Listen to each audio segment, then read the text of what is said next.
দানু আর semi shopping করতে এসেছিল, সেখানে সেমি একটু বেশি কথা বলছিল। দানুর একটি রিং পছন্দ করে কিয়ং এর জন্য। অন্যদিকে দেখি জুদা শপে ওয়ার্কারের পার্ট টাইম কাজ করছিল। সেখানে একটি কাস্টমার এসে জুদাকে ডিস্টার্ব করছিল। তখনই ডুয়া এসে জুদাকে প্রোটেক্ট করে এবং লোকটিকে ওয়ার্নিং দেয় সে যেন আর কখনো জুদাকে ডিস্টার্ব না করে। ডুয়া বলে, চলো জুদা, আমি তোমায় বাড়ি পৌঁছে দিচ্ছি। তো তারা যখন রাস্তায় হাঁটছিল, ডুয়া জুদার স্মাইল দেখে বলে, তোমার স্মাইলটা আমার কিউট লাগে।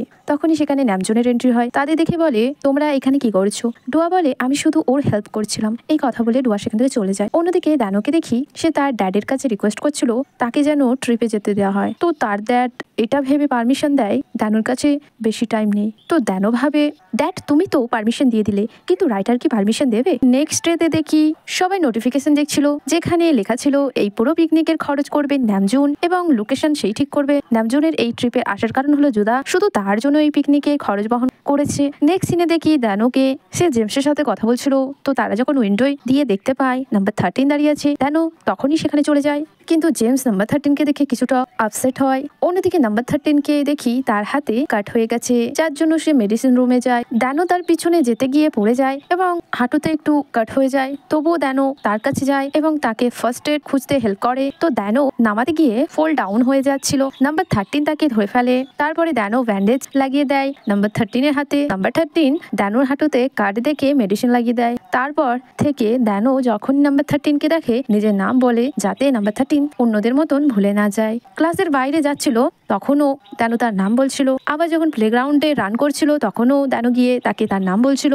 নেক্সট ডে সবাই এয়ারপোর্টে আসে, সেখানে দানুকে দেখি সে একটু বেশি হ্যাপি ছিল। কমিক টাইম স্টার্ট হয়, যেখানে দানু কিয়নকে গিফট দেয়। কিয়ন সেই গিফটটাকে ফেলে কিক করে চলে যায়। এতক্ষণ ধরে দানু কান্না করছিল। যখন এই কমিক টাইম শেষ হয়ে যায়, দানু জোরে জোরে হাসতে থাকে এবং সেখান থেকে চলে যায়। নেক্সট স্টেপে দেখি নামজুন জুদাকে ফুড অফার করে। তো জুদা তাকে ফুড নিয়ে চলে যেতে বলে। তখনই দানু নামজুনের হাত থেকে ফুডটি নিয়ে বলে, আমি আর জুদা শেয়ার করে খাবো। এতে নামজুন অনেক হ্যাপি হয়। দানু বুঝতে পারে রাইটার নামজুন আর জুদাকে ক্লোজে আনার জন্যই তাকে ট্রিপে যাওয়ার জন্য পারমিশন দিয়েছে। তারা যখন ট্রিপে পৌঁছয় তখন দানু ভীষণ দেখে সে জলে ডুবে যাচ্ছে। তারপর দানু ভাবে, এখন তো আমার কাছে নাম্বার 13 আছে, তো আমি কেন ভয় পাবো?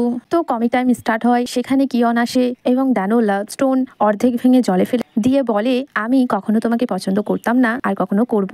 আমি শুধু বাবার বিজনেসের কারণে তোমার ফর্মালিটি পূরণ করলাম, এর বেশি আর কিছু ভেবো না। এটা বলে কিয়ন চলে যায়। তারপর রাইটারের লেখা অনুসারে দানু সেই স্টোনটি খুঁজতে চলে যায় জলে এবং পাগলের মতন খুঁজছিল। দানু মনে ভাবছিল নাম্বার 13 কেন তাকে হেল্প করতে আসছে না। তো আমরা নাম্বার 13 কে দেখি পাড়ে দাঁড়িয়ে আছে, সে শুধু দানুকে দেখছিল।